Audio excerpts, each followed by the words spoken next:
she talked about the laughing, right? Mm-hmm. She was referencing, when she was being abused.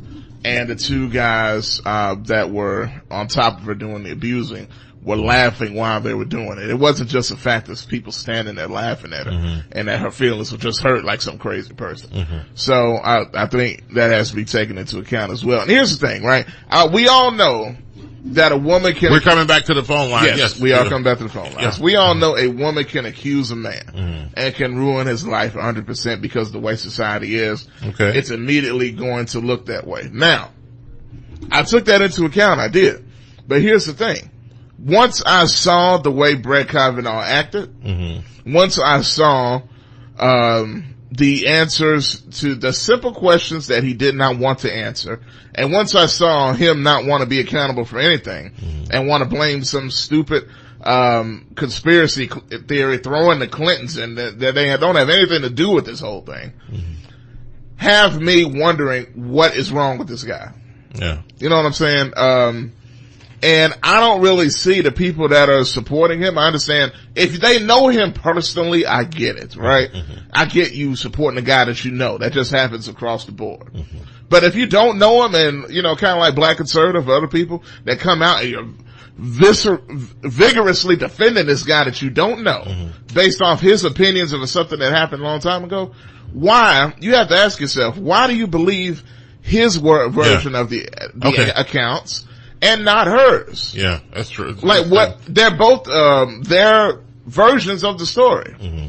What makes his more believable? There's nothing that makes it more believable than the other. And I had some women, to say that, this particular situation, this woman needs to get over it. All this time later, she's complaining about it. Really, she needs to go home, sit down somewhere and mind her business. She should have come out long ago rather than now. What is her motive in this? And, but anyway, what do you think, folks? 901-452-3094 or 901-324-7490. And we're coming to the phone lines. Sharita says the rape culture. What do you mean by that, Sharita? She says, now I understand why I and countless others have never told. Some of our black men, especially family, will not believe you unless they set it for, or they see it for themselves. And then we will still be blamed. Wow. And that does happen. Okay, let's go back to the phone lines. And who do we have? Anonymous, welcome to the show. Good morning on a Friday. Good morning. How you doing, bro? Good. How are you? Mm-hmm.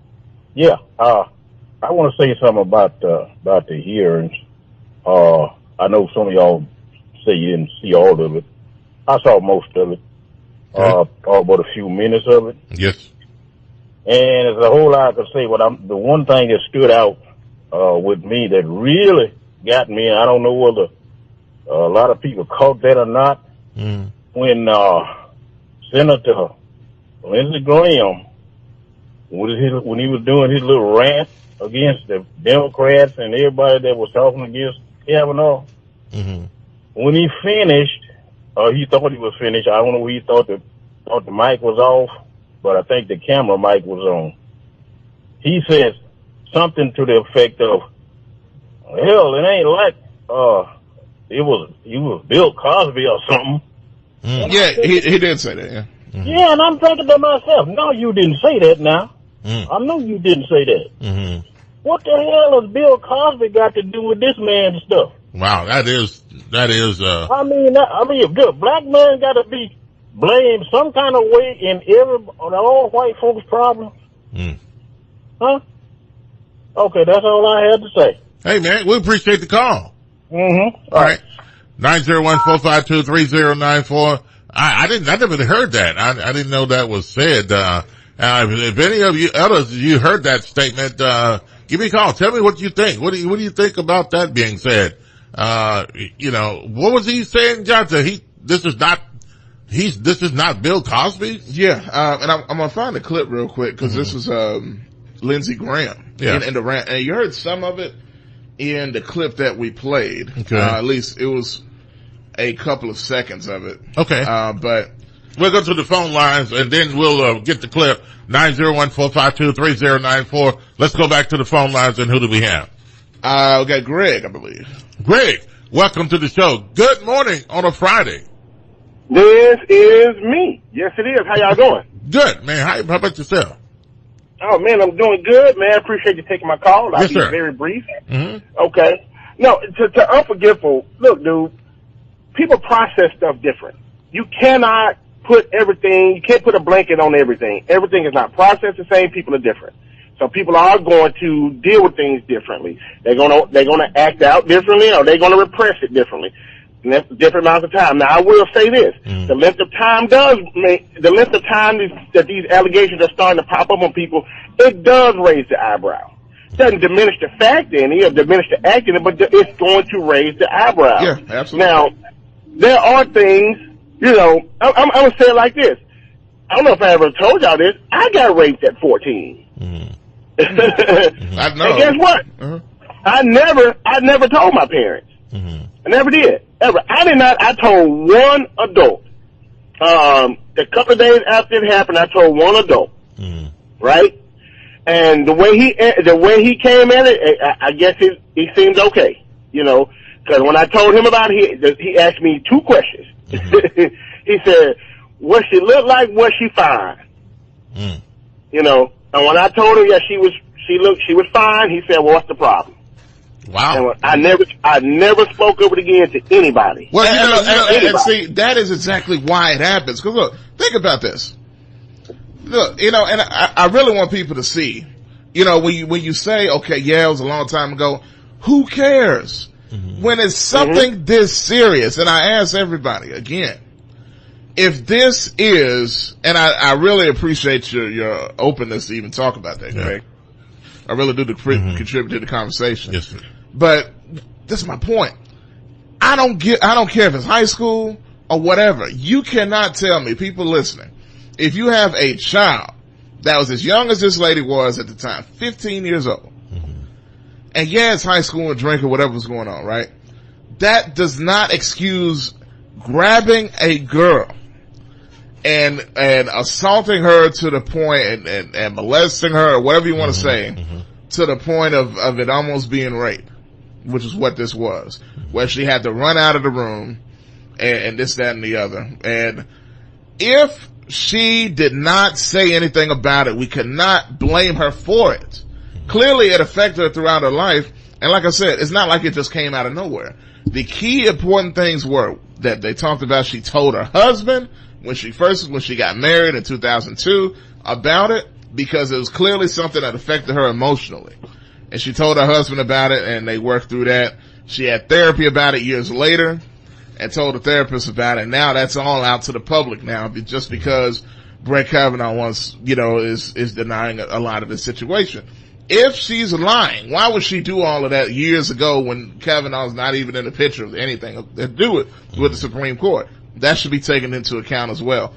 But I just think people really need to be careful by saying, oh, it's a long time ago, you're just trying to ruin somebody. And there are people that do that all the time. Women that do that all the time. Dukes Cross, that comes to mind. Yes, absolutely. But I just think, really got to be more sensitive to this stuff. You really do. Well, yeah, and the thing about it now, the other be careful is you have to do your due diligence. Absolutely.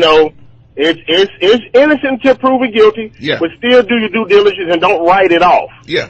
And you have to pay attention. And I think that's a lot of times what people don't do is they don't pay attention because they don't either want to be bothered with it, or whatever, And I say this other thing to unforgivable too. People have different coping mechanisms. Alcohol, promiscuity, drugs, hint, So people have different ways to cope, and then they'll suppress it completely till it's gone. And maybe something triggers it 30 years later. So you can't just say that the person is lying. You can't say they have an ulterior motive. You can't say that, You have to be cognizant of what's going on, and you have to be understanding, Now, having said that, you don't want to go guns a-blazing at the person that's accused. Okay. Do the due I agree diligence. 100%. I do. You know, I agree. Do the due diligence. And they could end up costing the case the way some people have been going after even Kavanaugh, right? To a certain extent.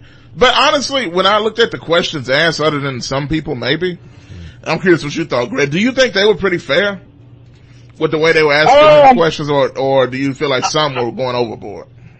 I thought they were fair enough given the climate of the situation. Now, I will say this, the way he answered, I think, brought on some of the harshness. Exactly. Which is fine. Because if you want to be a jerk and and feel like you're too entitled to answer the questions of a committee that's there to ask you questions, then I feel like you can't be a jerk and not expect to get jerked. Exactly. Come on now. I'm not gonna defend this dude for that. No. Yeah. And Greg, the other thing is, man, the guy shed tears. I mean, he was crying. He cried about, I gotta say something about that. Okay, but you know, Josh, okay, go ahead. I gotta say something about that. And this is just being real. It's not trying to throw pile on him. But okay, I heard that he cried, right? I read it first. I'm like, that's interesting. So then I go and find it. He cried about the part where he talked about his 10-year-old wanting to pray for the other lady. Right? Yeah. And I'm like, okay, look, there's a couple of reasons he could have cried. One, he's crying like, wow, she didn't say nothing about praying for me. And then, and then two, he may really be touched that it was his 10-year-old daughter doing this, you know, for whatever the case may be. But I feel like one way or another, him crying had nothing to do with nothing. Okay, now, did he bring this up to say his 10-year-old was praying for this woman, even though she's lying on you, Dad? Or did she say, pray for this woman just to be praying for your enemies and the general prayer? He didn't say he prayed for her. I put it that way. He was crying though, but is it telling signs because he's crying here and that he's innocent? It really brought emotional feelings to this man for someone to bring. Greg, if you were in that particular situation and you know you didn't do it, and this lady and others are bringing accusations against you of committing this crime or doing something to them, wouldn't you cry? I mean, would you cry? I mean, would it make you get emotional enough to the point that you would wonder, why is this coming out? This is not the truth. A lot of times I don't put much, myself, I never put much stock in tears, where they prove innocence or guilt, because, you know, tears are just a product of emotion. So, you know, people cry when they're angry. They cry when they're happy. It's so confusing sometimes, you know? But let me say this and I'm gonna get out of here. Yeah. Alright, so when I put on Facebook about the interpretation thing, right? Because for one, in that amount of time, that passage of time, 30 plus years, you know, memories get misremembered, you know? Some things get, you know, what you thought was this, 30 years now, it's been, you know, wow, you know, your mind goes, well, no, this is the way I saw it now. I didn't see it that way then. Okay. And then you have to think about it. If me and you, Bob, were to get into a fist fight in the middle of Poplar Avenue, right? Your interpretation of why we're fighting is probably going to be totally different than my interpretation of why we're fighting. Yeah. You know? And then, you know, you look at a situation where she felt that he was raping her. You know, many rape trials have often had these words, I thought that's what she wanted. Yeah.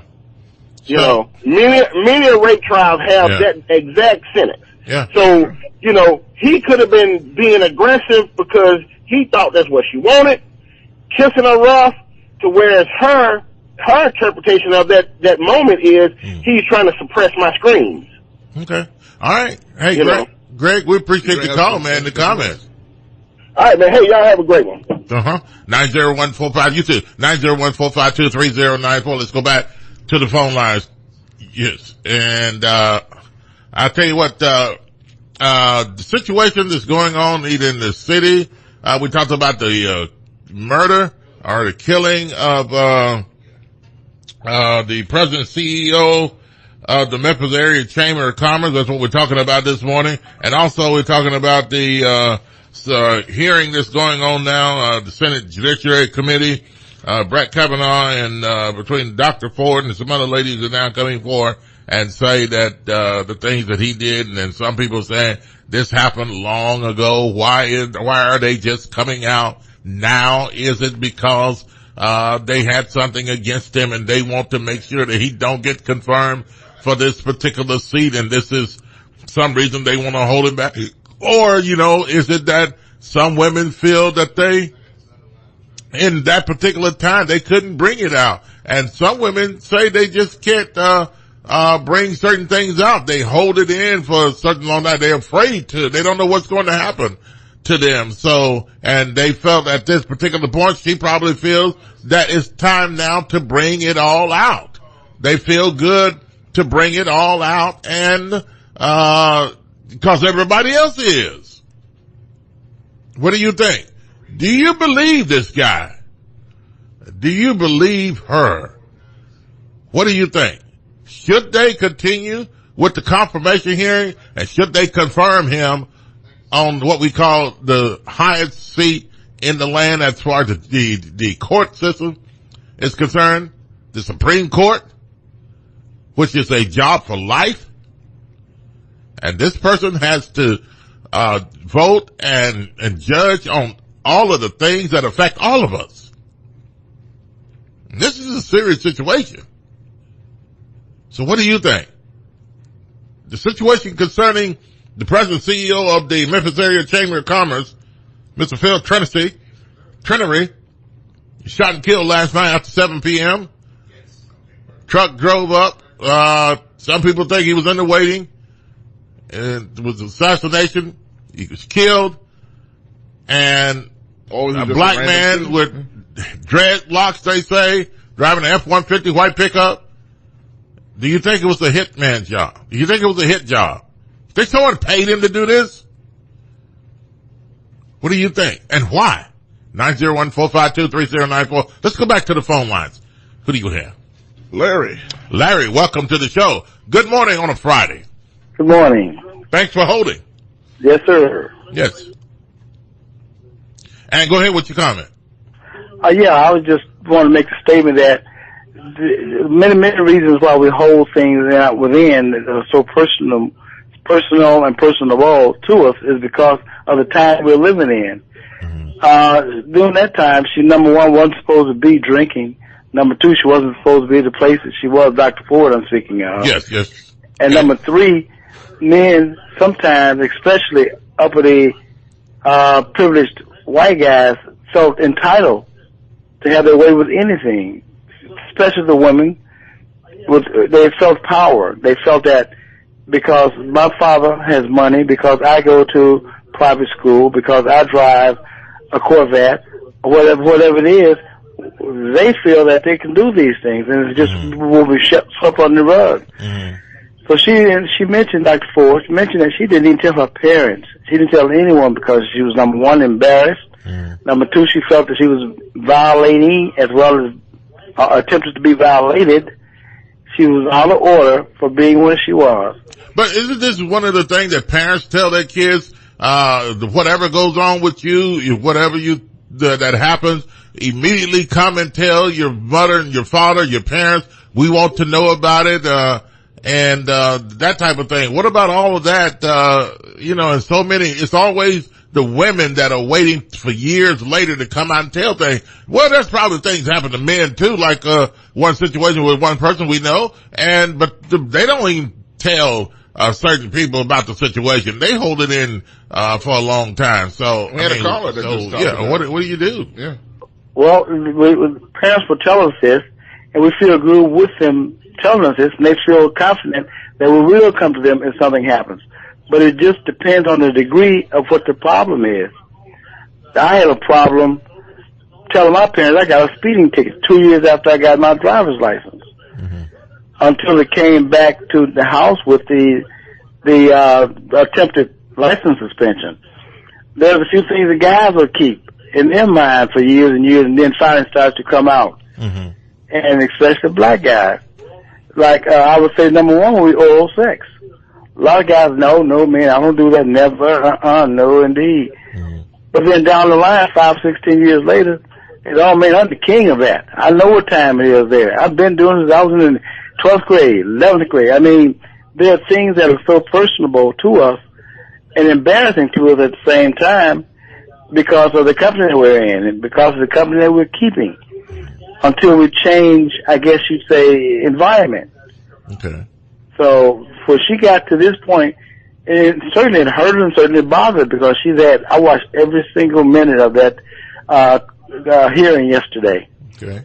And certainly if she had gone through these many changes because of that one particular situation, instead of blaming herself, instead of holding it in, instead of keeping it a secret as long as she could, and then when you're going to step to the top of the ram for a lifetime situation, judging others, it's time to say, wait a minute, how can you judge others and you know what you did to me? You know, so I think that time, everything comes out in time. They say what goes on in the dark will come to the light. Sometimes situations are taken to our grave. But in this situation, it came out. And I don't believe 1 second of what he's saying because he just seems to be that kind of a white man. Okay. And when Lindsey Graham spoke up and did it in an argumentative way, then I really know that this guy's out of order and he's wrong. Okay. Trump, he's speaking positive. Oh no, he's the best man in the world. He wouldn't do nothing like that. You can never say what another man wouldn't do. You can't say what another person wouldn't do. Yeah. Okay. All right. Hey, Larry, we appreciate the call. Thanks for the comments. Okay, thank you, sir. Yes, sir. 901 bye-bye. 901-452-3094. Let's go quickly to the phone lines. We're quickly running out of time here. Who do we have next? We have Danny. Danny, welcome to the show. Good morning on a Friday. Good morning, Bob. Good morning, Josh. Good morning, sir. All right. You know what bothers me the most? Is that an unindicted co-conspirator is picking somebody to go on the Supreme Court. That's what bothers me. Okay, say your comment again. I was cut off there for a little bit. I said what bothers me the most is that an unindicted co-conspirator is able to put people on the Supreme Court, pick people to nominate people for the Supreme Court. That bothers me a lot. Yeah, you're talking about the president. Right. Yeah. You know, there's no way that Trump should have the ability to appoint anybody for anything right now.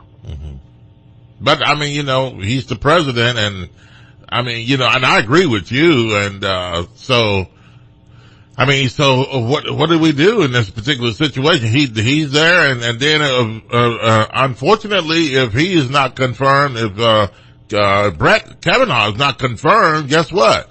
He's gonna select someone else. Yeah. But you know what? People need to realize something. He ain't selected nobody. Look up the Heritage Foundation and you'll find out what you need to know about, the people who picked Brett Kavanaugh to be on the Supreme Court. Donald Trump was just a mouthpiece. So just do a little research on the Heritage Foundation and then you'll know what's going on in this country. I just think that, Bob, man, we're in a bad way. I feel sorry for women who have gone through something like that. Yes. Because they are pretty much voiceless. Even though the Me Too movement has brought some things to the forefront, there are still women today who are afraid to come forward with what has happened to them in the past. You know, the number says 1 out of 5, but I actually think the number's a little low. I actually think it's more like 2.5 out of 5. Okay. Danny, we hear people talk about the Me Too movement. Why don't you take a few seconds here and tell people, what is the Me Too movement? Well, the Me Too movement came about by this a black lady, I've forgotten her name, but she brought up the fact that how she had been sexually harassed and sexually treated at work.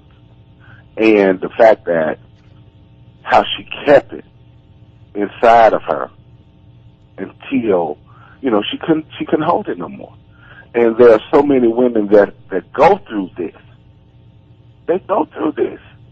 I know, I took my wife when she was in the military, she went through stuff like that. Okay.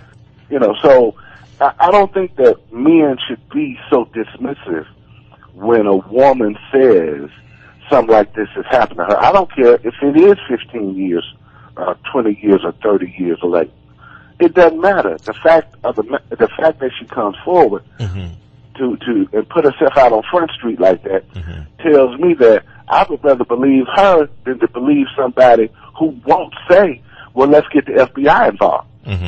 When that man couldn't come straight with that bar, at that point, everything should have stopped. Okay. Everything should have stopped. When he could not say, well, yeah, let's have an FBI investigation. If you ain't got nothing to hide, why not have the investigation? That's all I'm saying. True. If you don't have nothing to hide, why not say, well, yeah, let's go on and get the FBI involved. So I just believe her over him, and I'm just going to say this to guys. Look, man, if you ain't a woman, well, actually, if you are a guy, you aren't a woman. But being that you're a guy, please don't think that you think and process and your emotional level is on the same terms as a woman. Because they are not. Women are women and men are men. Have a good day, Bob. Hey, man, we appreciate the call, Danny. All right, brother. Y'all have a good weekend. You too, man. Thanks. All right, 901-452-3094 or 901-324-7490. And the TV boys, the other show is not going to be aired today. He's not going to be here, so we'll continue just a little bit longer. We'll open the phone lines. If you wanted to call in and conversate about what we're talking about, we'll continue to take phone calls. 901-452-3094 or 901-324-7490 are the numbers to call. If lines are busy, please keep calling. And we've got some comments on Facebook as well. Thanks for watching. Thanks for commenting on Facebook. Let's go back to the phone lines. And who do we have?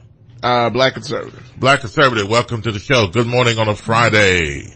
The most erudite mind, brilliant thinker, and political philosopher. Bob, let me ask you a question. Does the name, and this is your calling listener, does the name Juanita Bordrick sound familiar to you? Juanita who? Bordrick. Okay, who is she? That's the woman who accused Bill Clinton of raping her decades ago. So what's your point? And this woman was sexually assaulted by Bill Clinton. He had to pay $800,000 court settlement. Why are Democrats not talking about this? Well, we Bill Clinton, whoa. Right now, Bill Clinton is not up for the Supreme Court. It's not really relevant. Brett Kavanaugh is up for the Supreme Court right now. And this is the situation at hand. So you expect these guys to stop in the middle of this particular hearing and start talking about Bill Clinton's situation? No. Okay, so I understand your point, but right now, let me say what I need to say. My point is the double standard. I'm just pointing out a double standard.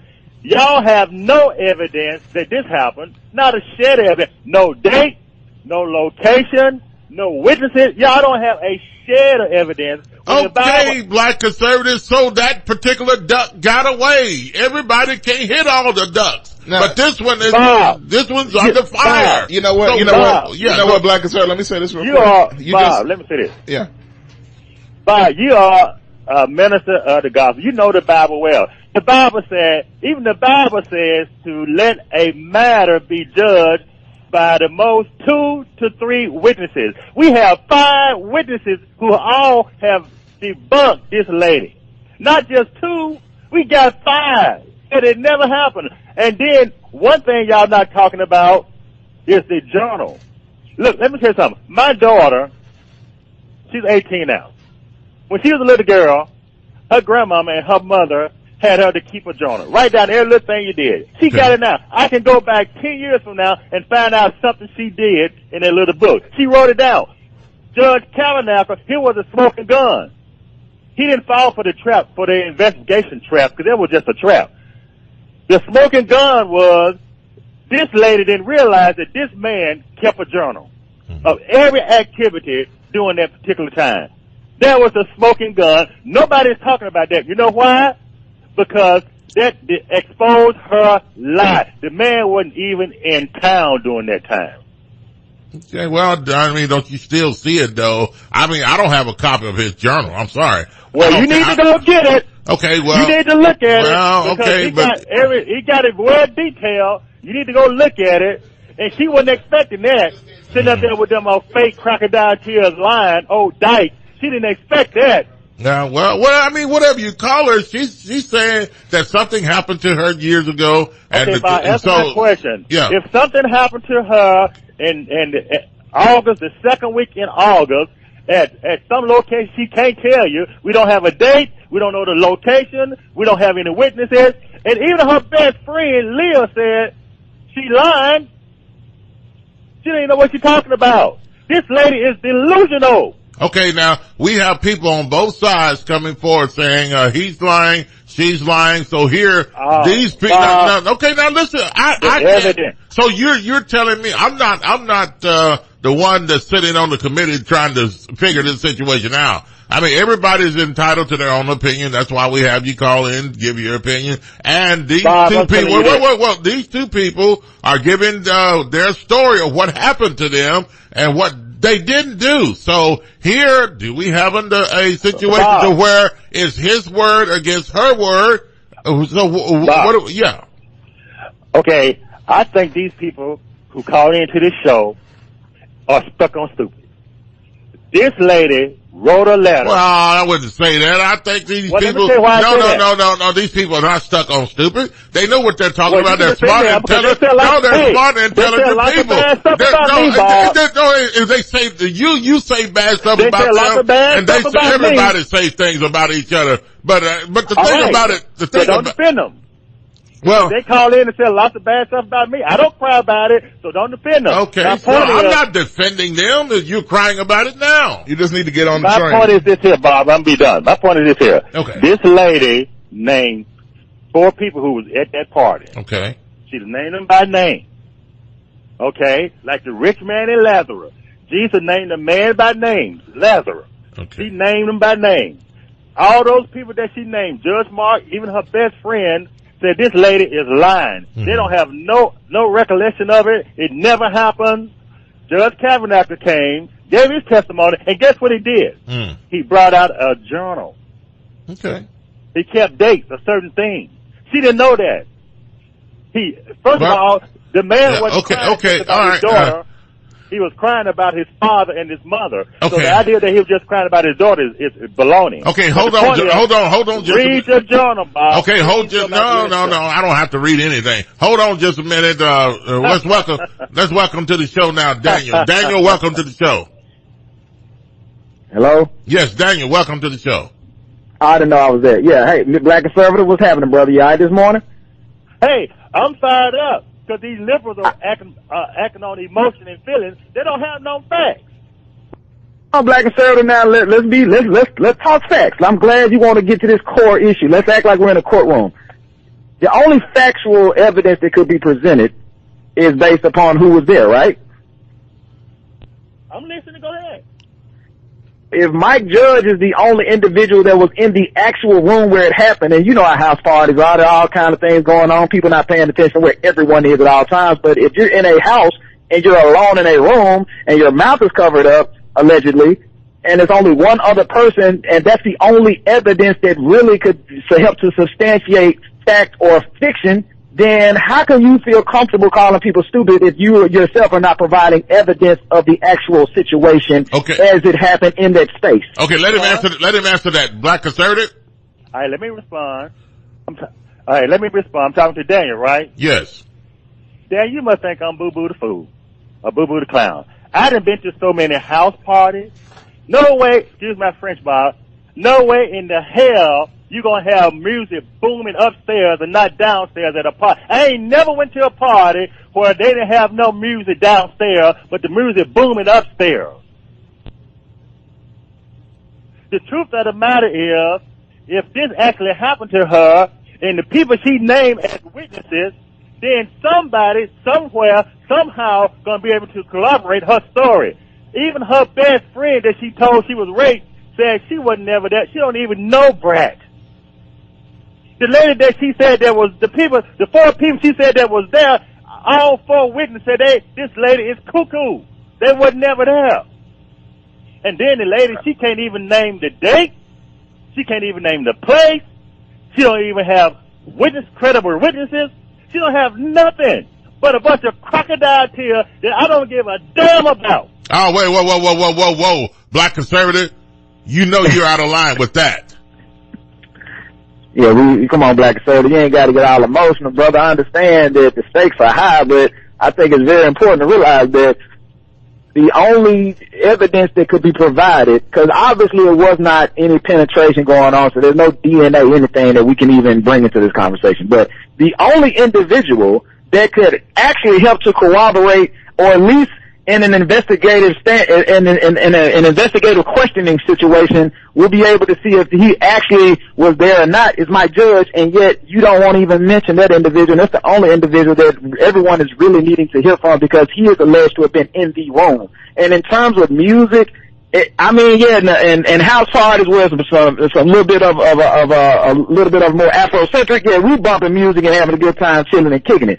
In other type parties, and it seemed like this was more like a get-together kind of deal, drink beers, talk, and not necessarily loud music like that. And I don't think the hip-hop, because a lot of these parties, like you go to them, they're not necessarily, I don't think that kind of group is playing the rock and roll heavy metal that would be more prevalent during that era in the 80s. I think it was more or less of a get-together, a small group of people. They were doing their thing. You know, maybe this is a group that everyone wants to hang out with based upon his calendar, his journal, to your point, that it was a group. So maybe these were the guys that people just would, you had parties, good times, whatever. Private school environment is totally different than any other environment that I'm assuming you're accustomed to from a party standpoint. Okay. And so for my judge not to be questioned, I just don't understand why you bringing up all these people, not my judge. Okay, Black conservative. Bob, there's just a bunch of hearsay, she say. You don't even know what's going on. Let me say this here. The truth of the matter, Judge Marks, that she said was there, that participated in the act, in the crime, he wrote a letter under federal indictment in a crime, federal penalty in the crime. He wrote a letter stating his fact. So the fact that you say we don't know what Judge Marks said, the man already wrote a letter under the federal penalty of felony in the crime, that if he's saying it's not the truth, he could go to jail just for lying. Okay. All right, guys. Witnesses have done hold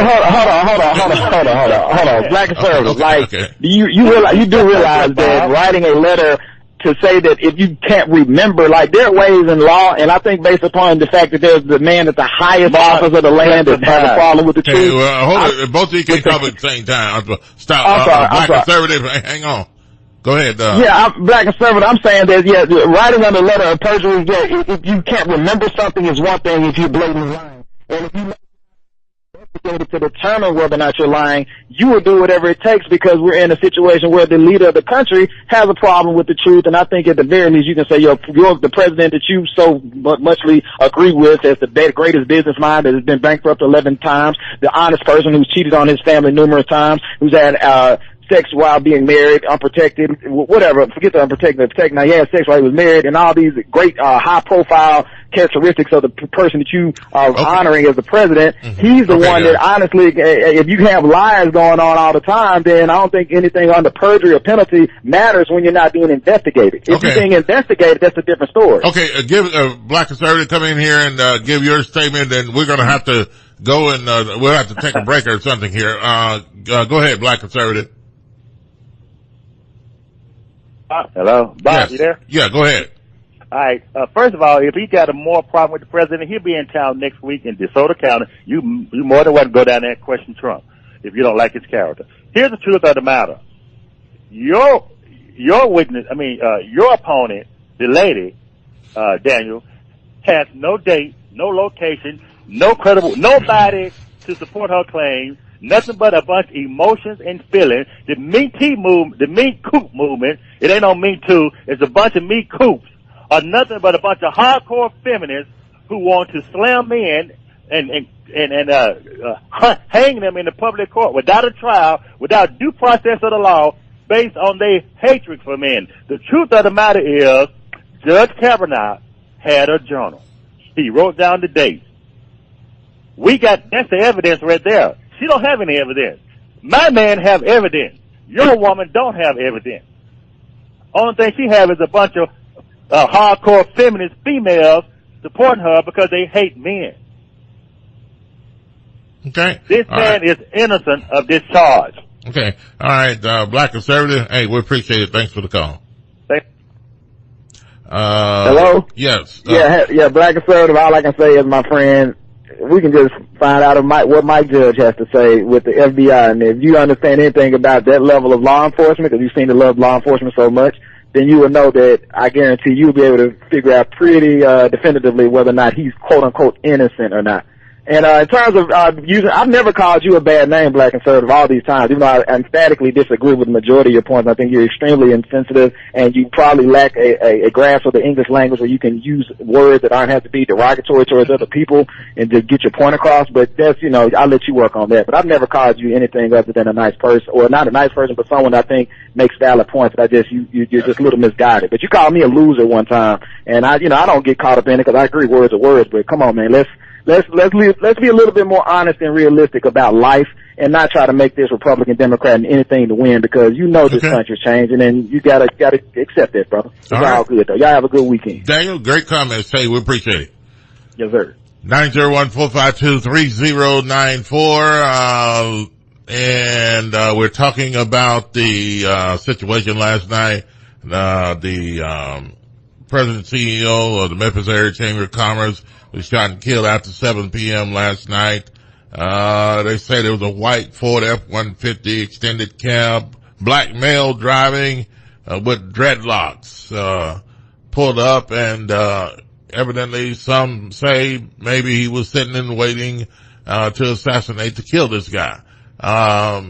Do you think it was a hit job? Do you think it was paid someone to knock this guy off? And why? 901-452-3094, and our prayers go out to the families of Mr. Phil Trenery.